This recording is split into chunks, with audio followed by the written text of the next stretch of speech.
So if you can think back to, do you feel like we do? Did you come up with the opening riff first? Yeah, that was very interesting, because that was when Frampton's Camel first got together got the band together for our very first American tour, opening for whoever, and I used to bring my reel-to-reel Revox and 2 mics, and I just record everything we did when we would jam and stuff, and so we finished this jam, and everybody in the band, because I don't know what I played, everybody in the band said, wind it back now, keep going, not there, no, before that, and then it was, there was in my solo. Okay. And they said, let's make a song out of that. So that's how it happened. So it was by accident, and just them spotting that lick that I had completely forgotten I played, and then the night before,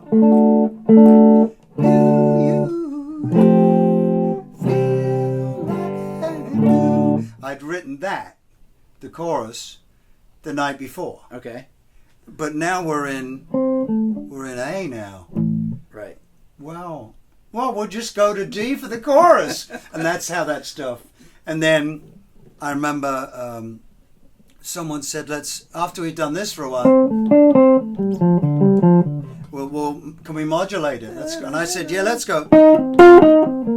We go up there, and then how do we get back to, up to A again, so.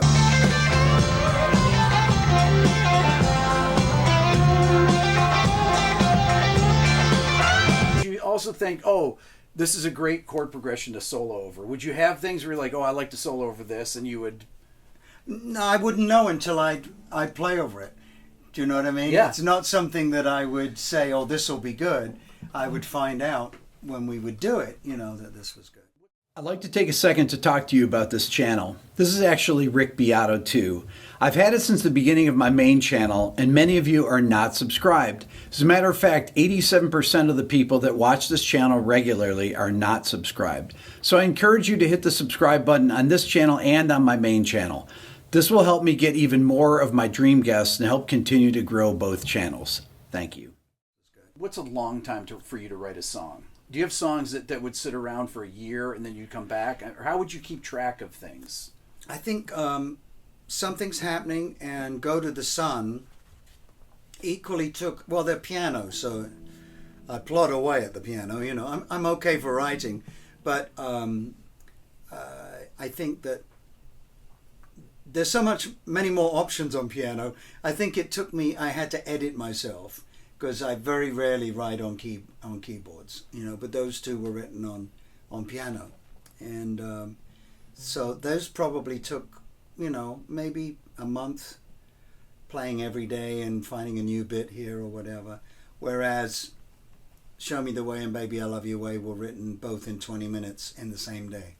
So there's no rules. There's no rules to music, even though you've got your modes. I know that, but there are no rules. Whether you write the words first, whether you come up with the chords first, it doesn't matter. It's the end result. It's the song that matters in the end. If I were to say to you, Peter, what is your favorite song of all time? Of all time? Yeah. What's your favorite ballad, for example, that anyone's written? Oh, Whiter Shade of Pale. Just because it's such a perfect song. It's a perfect song. It is one of the most perfect songs. Yeah. I mean, there's loads, there's Beatles songs on it, but that one, I don't know what it is about that song, but it's just perfect, and it's classical. Yeah. Based on classical. Yeah. So can you talk a little bit about this guitar? I know you've told the story. Right. I played the guitar for a brief second, and the neck on it is very thin. Yes. It's thinner than any Les Paul I've ever played. Yes.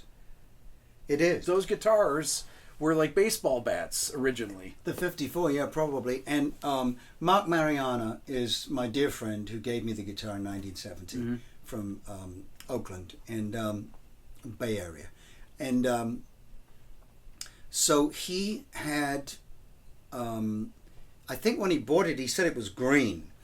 Someone had painted it green, and it was two P90s, yeah. The original, the two different ones, right? Yeah. So it was a Black Beauty, 54 Black Beauty, and so he took the the P90s out and put two humbuckers in, and then, I mean, he didn't just stop at shaving the neck; he did it by hand. Yeah. You know, he shaved this as well to get the get the color off. It's actually smaller than a regular Les Paul because he shaved so much off.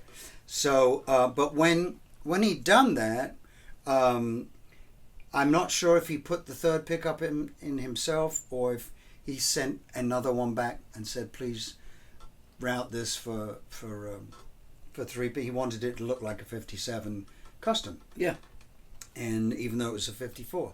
So it came back pristine looking, brand new. And then so Humble Pie is playing the Fillmore West.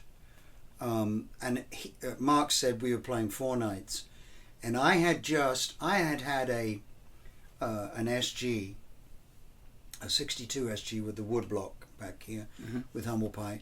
And I just fancied a change. So I swapped it with someone for a 335 without it didn't have the wood that goes all the way through it, so it was more hollow.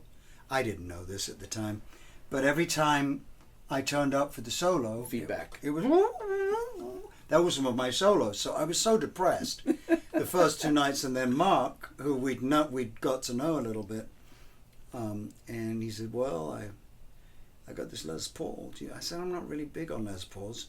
I like my SG." He said, "Well," I said, "but you know what? Thank you. Maybe I could borrow it because I'm getting nowhere with this."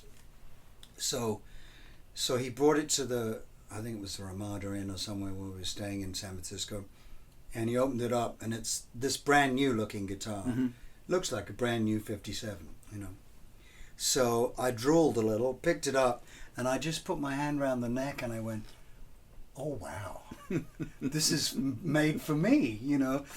And I'm thinking, "Oh God, let me try this tonight." So he let me play it for the remaining shows, and at the end of the run, I gave it back to him, and he said, "I said, I don't suppose there's any chance that you might ever wish to sell this?" He said, "Nope, but I'll give it to you."